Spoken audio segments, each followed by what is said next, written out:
할렐루야. 우리 좌우 양옆에 앞뒤 분들과 인사합시다. 반갑습니다. 은혜 많이 받으세요. 반갑습니다. 반갑습니다. 은혜 많이 받으십시오. 반갑습니다. 자, 오늘 설교 제목을 우리 다 같이 한번 읽어보도록 하겠습니다. 시작. 염려하면서 왜 기도하십니까? 아멘. 이 얘기는 염려할 바에는 기도하지 말라는 거예요. 염려하면서 기도하지 말고 기도만 하라, 이 말씀인데, 자, 오늘은 이 염려, 근심에 대해서 우리가 말씀을 통해서 한번 생각을 해볼까 합니다. 이 염려와 근심을 성경적으로, 신앙적으로 정의해 보자면 이렇게 정리할 수 있어요. 뭐냐 하면 내 마음이 나누어져서 두 마음이 된 상태가 바로 근심인 거예요. 내 마음이 탁 나뉘어졌어.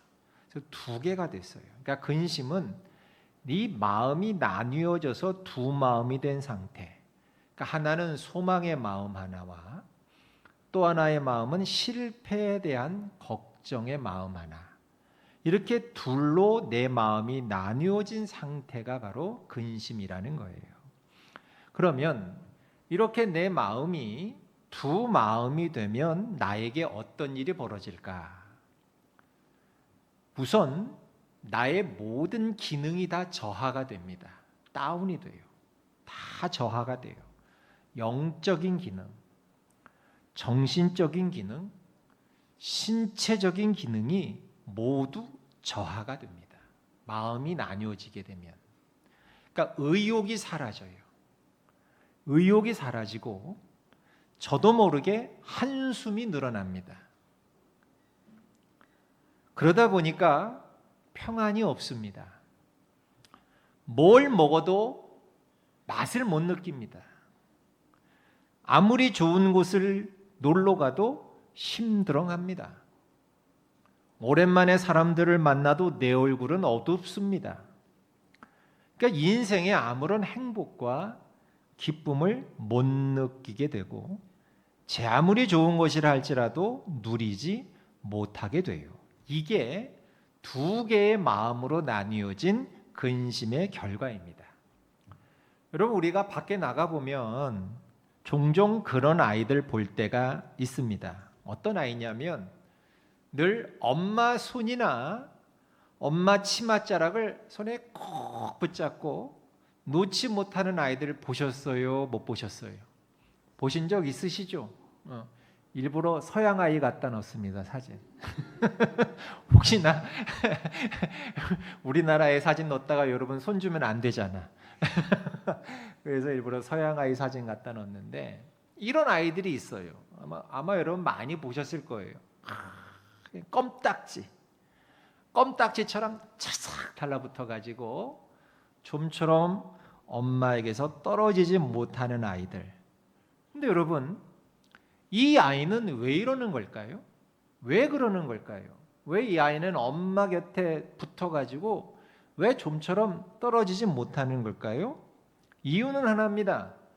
엄마가 없어질지도 모른다는 근심이 있는 이 아이는 이런다는 거예요. 엄마 손을 놓는 순간 엄마가 어디로 사라질지도 몰라 라고 하는 근심이 있기 때문에 이 아이는 엄마 손을, 엄마 치맛자락을 놓지 못하고 밖에 나가서도 제대로 놀지 못합니다. 그냥 엄마 손만 계속 붙잡고 있는 거예요. 엄마 치맛자락만 계속 붙잡고 있는 거예요. 놀이터에서 다른 친구들은 미끄럼틀도 타고 그네도 타고 서로 술래잡기도 하면서 신나게 뛰어다니며 노는데 이 아이는 그 놀이터에 가서도 아무것도 못합니다. 무슨 얘기예요? 근심은 최고의 것도 전혀 누리지 못하게 만들어버린다는 거예요. 한마디로 놀 수 없게 만드는 게 근심인 거예요. 놀아도 노는 것 같지가 않아. 그래서 어떤 목사님이 시편 23편이 유명한 구절 있잖아요. 여호와는 나의 목자시니 내게 부족함이 없으리로다. 근데 그 중간 구절에 뭐가 있냐면 그가 나를 쉴 만한 물가로 인도하시는도다. 그 구절이 있잖아요. 그런데 그 목사님은 그가 나를 쉴 만한 물가로 인도하시는도다를 어떻게 해석했냐면 그가 나를 놀 만한 물가로 인도하시는도다. 그렇게 해석하는 걸 봤어요. 근데 듣고 보니까 그게 진리야. 그렇잖아요? 근심이 있으면 나를 못 쉬게 만들어요. 쉬어도 쉬는 것 같지 않고, 자도 잔 것 같지 않고, 먹어도 먹은 것 같지 않고, 놀아도 놀지도 못하게 만들어. 근심이 있으면 제대로. 그러니까 못 놀게 만들고 못 웃게 만들고 못 누르게 만드는 게 이게 다 근심이 우리에게 하는 일이라는 거예요. 자, 그런데 그런 우리 인생에게, 근심하는 우리 인생에게 예수님은 뭐라 하셨느냐? 너 근심하는 인생들아, 근심하지 말아라. 이렇게 말씀하셔요. 근심하지 말라고 말씀하시는데, 그런데 제가요, 예수님의 이 말씀을 가만히 보다가 무릎을 탁 쳤어요. 예수님의 근심하지 말라는 그 말씀이 알고 봤더니 이중보장의 말씀이시더라고. 우리 요한복음 14장 1절을 다 같이 읽어봅시다. 시작. 너희는 마음에 근심하지 말라. 하나님을 믿으니 또 나를 믿으라. 아멘. 여러분, 이 구절을 잘 보세요. 여러분, 이 구절을 오늘날의 언어로 표현하자면 이런 거 아닙니까? 너 근심하지 말아라. 대신에 하나님을 믿어. 그리고 예수인 나를 믿어. 예수님을 믿어. 우선 하나님이 책임지실 거야. 그리고 난 다음엔 또 내가 책임질 거야. 여러분, 우리 예수님은요, 한 번이 아니라 이중 보장을 해주시고 계셔요. 하나님을 믿어. 하나님이 책임지신다는 거예요. 또 나를 믿어. 예수님도 책임져 주신다는 거예요. 우리 다 같이 따라합시다. 나는 하나님이 책임지시고 예수님도 책임지신다. 믿습니까? 여러분, 우리가 이래봬도 그런 사람이에요. 나라는 사람은 하나님도 책임지시고 그 다음엔 예수님도 책임져 주시겠다고 하셨어요. 한 번만 아니라 두 번, 이중 보장. 여러분, 이런데도 근심하는 게 맞아요, 틀려요? 그래도 근심해요?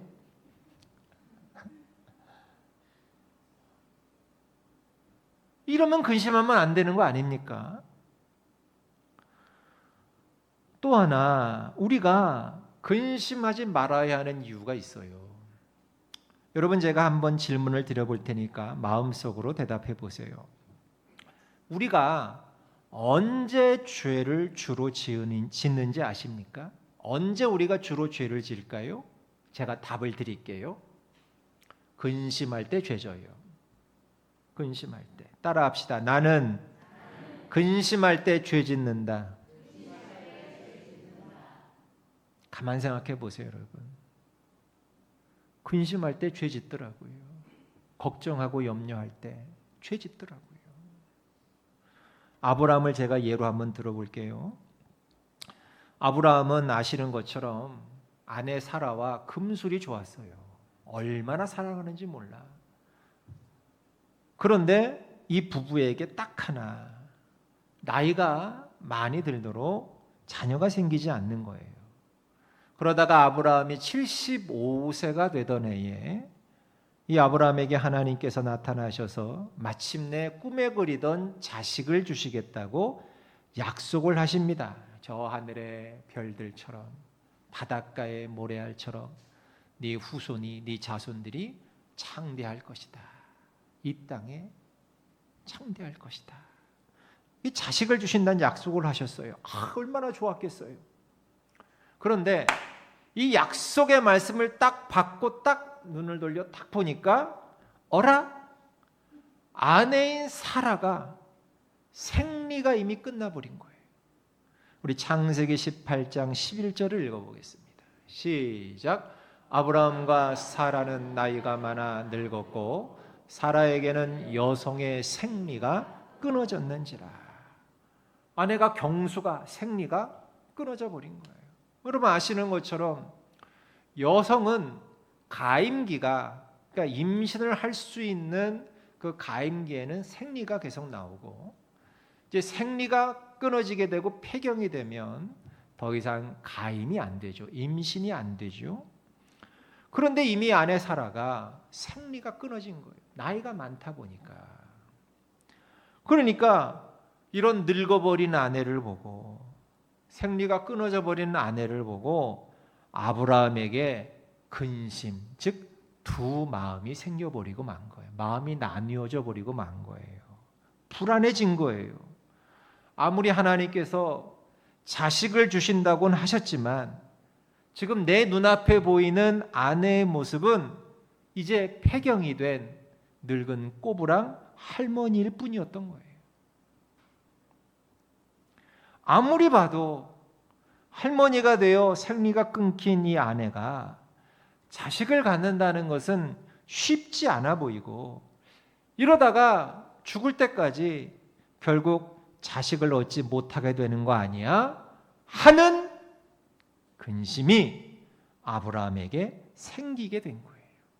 그러니까 두 마음으로 갈리게 된 것이지요. 하나님이 주시겠지 하는 마음 하나와 이렇게 늙어버린 우리 부부에게는 자식이 영영 생기지 않을 수 있어 하는 걱정하는 마음, 두 마음으로 갈리게 되니까 이게 근심이 된 거예요. 그래서 아브라함이 어떻게 합니까? 근심이 생기니까 더 이상 하나님의 약속을 참고 기다리고 신뢰하고 믿지 못하고 덜커덕 사라의 여종을 후초로 드리지 않습니까? 후초로 드려서 그 여종과의 사이에서 이스마엘을 낳잖아요. 이스마엘을. 그런데 보세요. 그렇게 해서 태어난 그 이스마엘의 후손들과 나중에 하나님이 약속대로 성취해서 사라와의 사이에서 낳은 아들 이삭의 후손들과는 끊임없이 갈등하고, 그 이스마엘의 후손들이 그 이삭의 후손들을 계속 공격하고 못살게 굴고 전쟁을 치르는 앙숙이 되지 않습니까? 지금 오늘까지 말이죠. 그래서 이스라엘을 둘러싸고 있는 뭐 시리아, 뭐 요르단, 뭐 이란, 이라크, 뭐 그런 나라들이요 다 이스마엘의 후손들이에요. 거기에 둘러싸인 이스라엘이 지금까지도, 그 조그만 나라 이스라엘이 지금까지도 그 이스마엘의 후손들에게 둘러싸여서 뻑하면 공격받잖아요. 뻑하면 예루살렘에 미사일 떨어지고 폭탄 터지고 뻑하면 전쟁 나잖아요. 여러분 생각해 보세요. 하남 시내에 여러분 미사일 한 방만 떨어져도 여러분 다 도망갈걸요? 덕풍시장에 여러분 미사일 한 방 떨어져 보세요. 저 못 살 거예요 아마. 어떻게 살아요? 무서워서. 미사저 신도시 아파트 하나 가운데 하나 미사일 떨어져 보세요. 다들 뭐 짐 싸갖고 다들 뭐 지금 뭐 피난 가고 난리 날걸요. 그런데 예루살렘은 지금도 그래요. 지금도 뻑하면 미사일이 한 발도 아니고 수십 발이 하늘에 비처럼 내려와요. 한밤중에. 얼마나 무섭겠어요 여러분. 보세요. 아브라함 한 사람이 근심하니까, 마음이 둘로 나뉘니까 근심의 결과로 죄를 짓잖아요. 하나님의 약속의 말씀을 믿고 기다렸으면 될 걸, 그걸 기다리지 못하고 안 되면 어떡해 하는 이 근심의 결과로 덜커덕 후처를 들여서 이스마엘을 낳았고, 그게 당대로 그치는 게 아니라 후대에까지 이런 악 영향을 끼치는 무서운 결과를 초래하게 되었다. 사랑하는 성도 여러분, 명심하세요. 두 마음은, 즉 근심하는 마음은 나를 항상 딴짓하게 만들어요. 딴 생각하게 만들어요. 그리고 죄 짓게 만들어요. 근심하게 되면. 그러니 여러분, 딴짓 하지 말고, 딴 생각하지 말고, 죄 짓지 말고 그냥 하나님을 믿으세요. 그리고 근심할 시간에, 염려할 시간에, 한숨 쉴 시간에 기도하세요. 믿습니까? 기도하세요. 근심하고 한숨 쉴 시간 있으시면 기도하시라고요. 그러면 여러분 그렇게 묻기 쉽겠죠? 목사님, 그럼 기도는 얼만큼 해야 합니까? 언제까지 기도해야 합니까? 한 1시간 기도하면 되겠습니까? 여러분, 제가 오늘 딱 정답을 알려드릴게요. 우리 다 같이 앞에 보시고 따라합시다. 기도는 두 마음이 한 마음이 될 때까지 해야 합니다. 기도는 내 마음에 근심이 사라질 때까지 해야 합니다. 믿습니까? 기도는 이때까지 하는 거예요. 두 마음인 내 마음이 한 마음이 될 때까지 기도하는 거예요. 내 근심이 내 안에서 사라질 때까지 기도하는 거예요. 그게 내 기도의 분량인 거예요. 10분, 20분, 1시간, 2시간이 문제가 아닌 거예요. 갈라진 내 두 마음이 한 마음이 될 때까지, 내 마음에 더 이상 두려움과 근심과 염려가 물러나고 사라질 때까지, 그때가 내 기도 분량인 거예요. 이렇게 기도하시는 여러분 되시길 축원합니다. 근심하고 염려하고 한숨 쉴 시간에 뭐 해라? 기도해라. 또 하나, 그러면 이 악성인 이 근심을 하지 않기 위해서 우리는 뭘 또 해야 할까? 여러분, 내 안에 대안이 많을 때, 즉 요즘 말로 하면 플랜 B가 많을 때, 이 대안이 내 근심의 뿌리가 된다는 사실도 우리는 알아야 해요. 야곱을 제가 예로 들어 볼게요. 야곱 이 친구는요, 늘 대안이 많았던 사람이에요. 플랜 B가. 요즘 말로 말하면 플랜 A가 잘 안 될 경우를 대비한 플랜 B, 플랜 C, 이게 늘 있었던 친구가 야곱이라는 친구예요. 근데 그럴 만도 한 게, 야곱은 천성적으로 어머니 모태에서부터 이 친구는 약삭 빠르고, 이름이 야곱이 무슨 뜻이냐면 야곱이 사기꾼이에요. 사기꾼 뜻이. 사기꾼이니까 얼마나 잔꾀가 많고 머리가 바삭바삭 돌고 계산적이겠어요. 그러니까 워낙 천성적으로 잔꾀가 많고 계산을 잘하다 보니까 자연스럽게 이 친구 야곱은 대안이 많았어요. 대안이. 요게 안 될 경우 요렇게. 그런데 소위 말해 이 대안이 문제였다는 거예요. 대안이. 이 야곱이 쌍둥이 형 에서의 장자권을 이제 갖고 싶잖아요. 이 장자권이라는 게 장남만이 가질 수 있는 것인데, 하나님으로부터의 축복과 아버지의 모든 재산과 권리를 다 장남이 다 독식하는 거 아닙니까?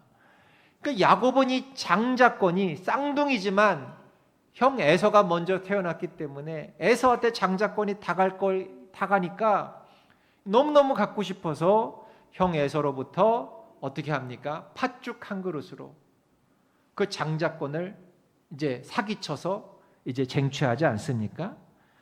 뒤늦게야 이 사기를 맞았다는 사실을 알게 된 형 에서가 동생 야곱을 잡아 죽이려고 하니까, 집에 있지 못하고, 아버지 집에 있지 못하고 한밤중에 야반 도주에서 도망쳐 나와서 저 멀리 하란에 있는 외삼촌 라반의 집에, 거기 도망치지 않습니까? 그곳으로.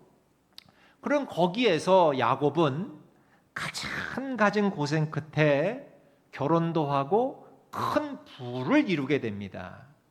그런데 그 가축이 많아지게 되니까 삼촌인 라반의 목자들과 야곱의 목자들 사이에 갈등이 끊이지 않고 그 집 식구들과 계속 분쟁이 나니까 결국 그 집에 더 이상 거하지 못하고 다시 고향인 아버지 집으로 이제 식구들과 가축들, 재산들을 거느리고 어쩔 수 없이 고향집으로 돌아오게 됩니다. 그런데 이 고향집으로 돌아오는 길목에서 형 에서가 자신을 해치려고 부하 400명을 이끌고 달려오고 있다는 소식을 듣습니다.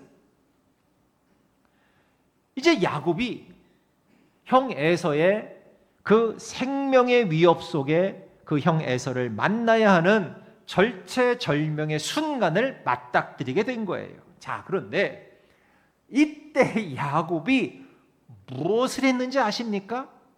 여러분, 이 야곱이 이때 당시 아내가 4명이었어요. 레아와 라헬과 레아와 라헬의 여종, 아재에서 4명이었습니다.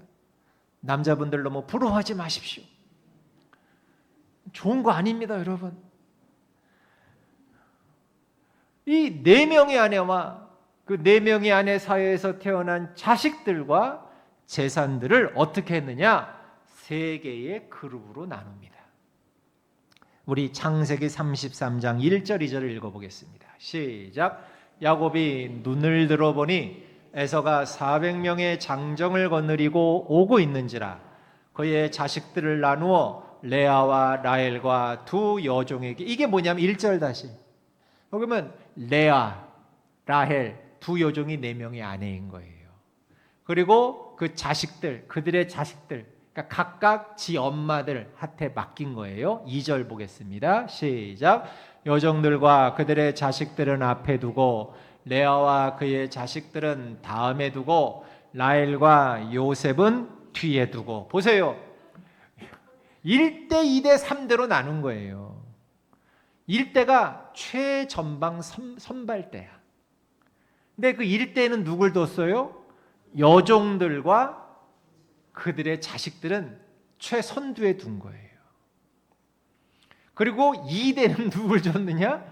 레아, 못생긴 레아와 그의 자식들은 2대를 뒀어요. 2대에. 맨 마지막 끄트머리에 누굴 뒀어요? 자기가 가장 좋아했던 아주 예쁜 라헬과 그 사이에서 태어난 요셉은 맨 뒤에 뒀어요. 여러분, 왜 그랬을까요? 만약에 에서 쫓아오는, 맞닥뜨려오는 에서를 만나게 될 때 누가 제일 처음으로 만나게 될까요? 그러면 1대 2대 3대 중에 1대. 그러니까 1대는 지금 뭐예요? 총알바지인 거예요. 총알바지.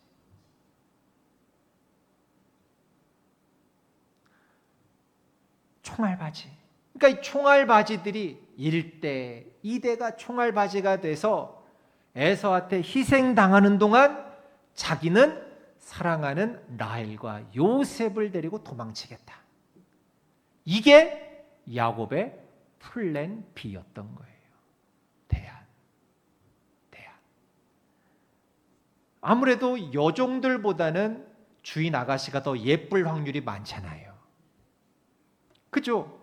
그러니까 지금 야곱은 좀 못생긴 여자, 덜 중요한 재산을 1대 2대에 두었던 거예요. 그래서 여러분, 못생긴 사람은 기도 많이 해야 돼요.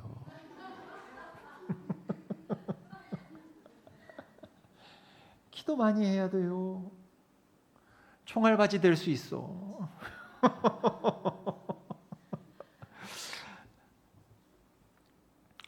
그러니까 여종들 1대, 그 다음 못생긴 레아, 그 자식들 2대, 가장 소중한 라헬과 요셉은 마지막 3대, 그리고 지는 맨 또 그 뒤로 또 지는 홀로 남아. 이야. 이게 야복강가의 야곱의 모습인 거예요. 그러니까 이 순간에도 야곱은 플랜 B를 마련했던 거예요. 플랜 B, 대안을. 혹시나 형이 자신을 해치려고 할 때 난 그때 1대, 2대, 3대를 희생해서라도 나는 살아야겠다. 이렇게 하면 나는 살 수 있겠지? 이게 플랜 B였던 거예요. 대안. 그런데 하나님의 뜻은 뭔지 아십니까? 너 그 플랜 B를 버리라는 거예요. 네 살구멍, 대안 버리라는 거예요. 오직 하나님만 붙들라는 거예요. 하나님의 축복만 구하라는 거예요. 그래서 보세요. 창세기 32장 24절로 26절을 읽어볼까요? 시작.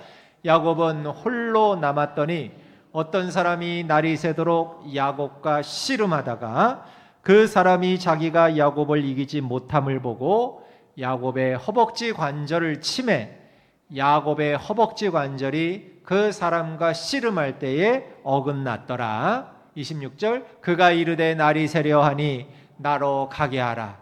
야곱이 이르되 당신이 내게 축복하지 아니하면 가게 하지 아니하겠나. 여러분 보세요. 당신이 내게 축복하지 아니하면, 즉 하나님의 축복이 없으면 나는 죽습니다 이거예요.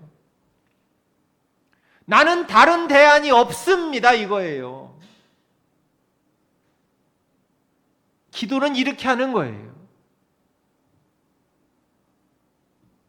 하나님의 축복만 구하라는 거예요. 하나님의 축복만. 너 살구멍 마련해 놓고 기도하지 말라는 거예요.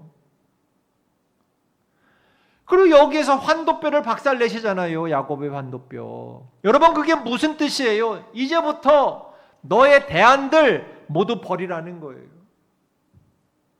왜 하나님께 기도하면서 네 살구멍 마련해 놓고 기도하냐는 거예요. 다른 대안. 하나님이 계시는데 하나님만 붙들라는 강력한 메시지인 거예요. 하나님만. 그러니까 야복간 사건은 다른 말로 하면 플랜 B를 제거하는 사건이에요. 내 인생의 플랜 B, 대안.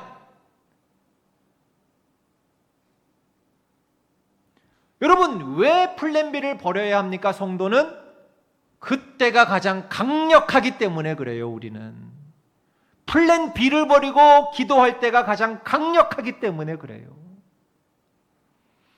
보세요. 이렇게 기도할 때에 비로소 야곱이 이스라엘이 돼요. 여지껏은 대안 있는 인생을 살아왔잖아요. 야곱이 자기를 의지하고 자기 생각을 의지하고 자기 꾀를 의지하고 대안이 항상 있었던 인생이었는데 이 야복강 사건에서 하나님이 환도뼈를 치시고 너 대안 버려. 이제부터 너 하나님만 붙잡아. 하나님의 축복만 구해 하니까 결국 이 기도 이후에 하나님이 그를 비로소 이스라엘로 바꿔주시잖아요. 이름이. 이스라엘은 무슨 뜻이에요? 승리하였다. 이겼다. 이게 이스라엘이라는 뜻인 거예요. 왜? 플랜 B를 버린 사람이 대안을 버린 성도가 이스라엘이 될 수 있는 거예요.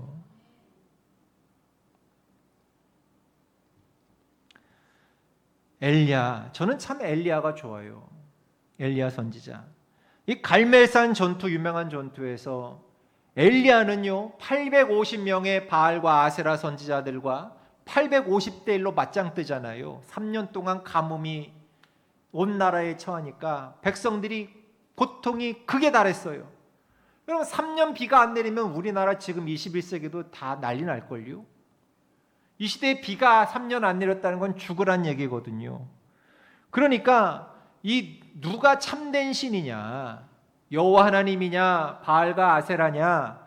그래서 그들 850명과 엘리야 선지자가 850대 1로 맞짱을 갈멜산에서 뜨잖아요. 그래서 방법은 서로 자기가 믿는 신에게 간구해서, 즉 기도해서 하늘에서 불로 응답하는 신이 진짜 신이다. 이렇게 해서 대결을 벌입니다. 그래서 첫 번째로 850명 바알과 아세라 숭배자들이 난리굿을 치면서 자기 몸을 막 칼로 막 자해를 하면서 막 난리치면서 자신들의 신을 불렀지만 아무 일도 일어나지 않잖아요. 그 다음 엘리야 선지자가 기도할 차례가 되었을 때 엘리야가 어떻게 한 줄 아십니까? 행여나 이게 다른 방법으로, 혹시나 다른 방법으로 제단에 불이 붙을까 봐, 눈속임으로 불이 붙어서 나중에 말이 나올까 봐 아예 그런 가능성조차 다 차단해 버립니다. 원천 봉쇄해 버립니다. 어떻게 했느냐? 열왕기상 18장 32절로 35절을 읽어봅시다. 시작. 그가 여호와의 이름을 의지하여 그 돌로 제단을 쌓고 제단을 돌아가며 곡식 종자 두세 알을 둘 만한 도랑을 만들고 또 나무를 버리고 송아지에 각을 떠서 나무 위에 놓고 이르되 통 넷에 물을 채워다가 번제물과 나무 위에 부으라 하고 또 이르되 다시 그리하라 하여 다시 그리하니 또 이르되 세 번째로 그리하라 하여 세 번째로 그리하니 물이 제단으로 두루 흐르고 도랑에도 물이 가득 찼더라. 무슨 얘기예요? 제단하고 태울 그 나무 거기에다가 커다란 물통 4개에다가 물을 가득 채워서 그 제물과 그 땔감으로 쓸 나무에다가 부으라는 거예요. 근데 그걸 한 번도 아니고 무려 몇 번을?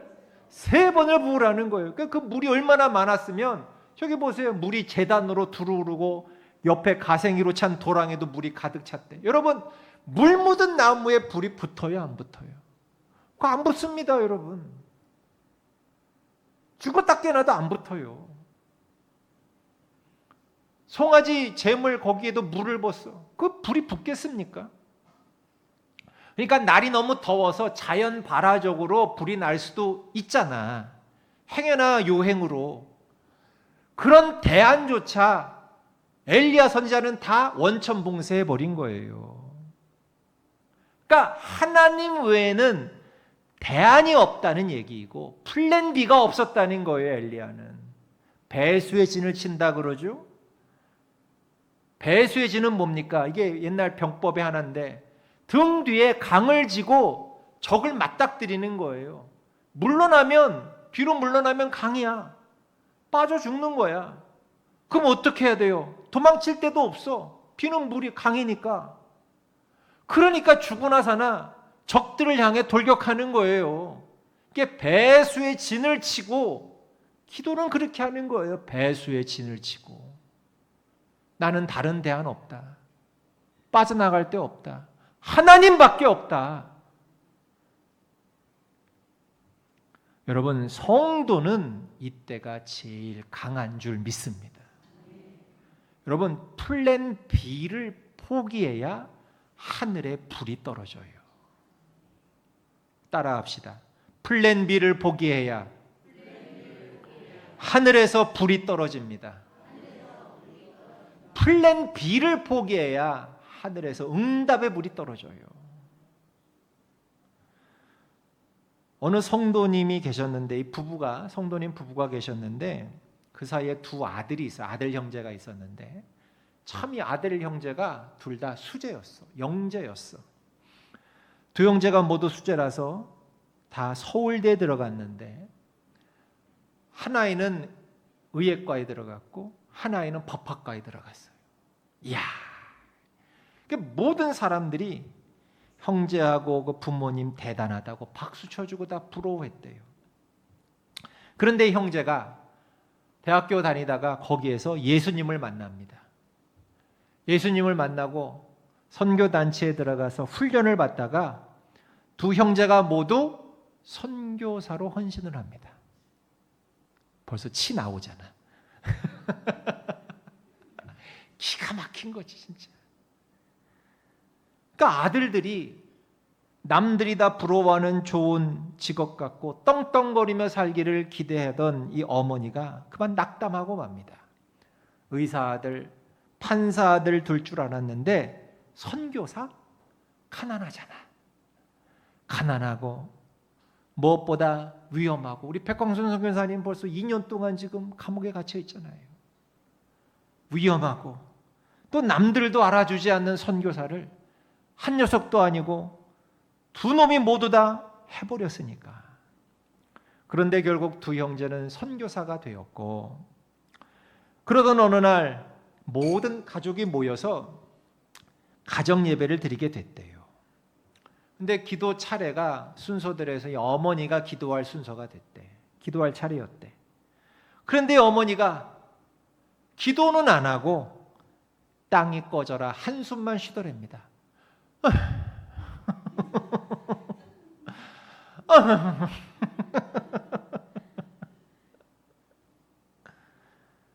이 아들 녀석들이 이제 어떻게 살려는가? 그 좋은 그 미래를, 보장된 미래를 버리고, 돈도 있어야 살 텐데 이 가난뱅이 이 선교사가 됐으니 이제 이 녀석들을 어떻게 살려는가? 또 위험한 나라 가서 선교한다는데 이 생명은 괜찮을런가? 이게 뭐 하는 짓인가? 이런 생각에 한숨 쉬고 염려만 하더라는 거예요. 기도는 안 하고. 그러니까 그 모습을 보던 선교사 아들이 어머니에게 이렇게 얘기했다고 합니다. 잘 들으세요. 잘 들으세요. 어머니, 염려할 수 있는데 왜 기도하려고 하십니까? 보니까 어머니는 염려가 은사이신 것 같은데, 염려가 은사면 염려만 하세요. 우리는 기도할 테니까. 기도하려면 기도만 하세요. 염려하고 기도하는 것 같이 하려고 하지 마세요. 이 아들 선교사의 말에 그때 그 어머니가 영적으로 깨져버린 거예요. 부서져 버린 거예요. 자신이 얼마나 잘못했는지를 알게 된 거예요. 그래서 염려를 걷어치우고 기도하는 어머니가 되었다고 합니다. 사랑하는 성도 여러분, 기도와 염려는 동시에 못하는 거예요. 기도하는데 어떻게 염려를 해? 기도하는데 어떻게 염려가 돼요? 근데 자꾸만 염려하시는 분 있죠? 이 자리에도? 지금 예배까지 나와서 이 자리에 앉아 있으면서도 지금 막 염려하시는 분 있죠? 아이고, 내 몸뚱아리 어떻게 되려나? 이 병은 어떻게 되나? 아이고, 우리 이 가게는 장사는 어떻게 하나? 이 돈이 당장에 막아야 될 돈이 얼마인데? 내 자식 놈은 지금 이 자리에 앉아서도 지금 끊임없이 염려가 되시는 분 있지요? 여러분 염려 되십니까? 염려하세요. 계속. 염려로 일 풀리시겠다 싶으시면 계속 염려하세요. 그게 여러분의 은사이신 것 같으니까. 그렇지만 염려하면서 기도하지 마세요. 그냥 한 가지만 하세요. 염려가 백해 무익하다는 걸 이제 오늘 아셨다면 이제는 기도하세요. 기도만 하세요. 기도만. 기도하면 한 마음 돼요. 기도 안 하니까 두 마음인 거예요. 기도하면 한 마음 돼요. 한 마음 될 때까지 기도하세요. 기도하면서 염려하지 마세요. 양다리 걸치지 마세요. 두 마음 품지 마세요. 예수님이 이중보장하셨어요. 염려하지 마. 하나님이 책임지셔. 그 다음엔 내가 또 책임져. 왜 염려하세요? 오늘 다 같이 오늘 본문인 야고보서 1장의 말씀을 믿음으로 읽고 오늘 결심하시길 바랍니다. 우리 6절부터 8절 시작. 오직 믿음으로 구하고 조금도 의심하지 말라. 의심하는 자는 마치 바람에 밀려 요동하는 바닷물결 같으니 이런 사람은 무엇이든지 주께 얻기를 생각하지 말라. 두 마음을 품어 모든 일에 정함이 없는 자로다. 두 마음을 품어 근심하여 엉뚱한 뻘짓해서 죄짓고 어려움 겪는 인생이 아니라 오직 하나님을 믿고 의지함으로 참고 기도하고 인내하여 참된 기쁨과 평안을 누리며 살아가시는 지혜로운 하나님의 백성들 되시길 주의 이름으로 축원합니다.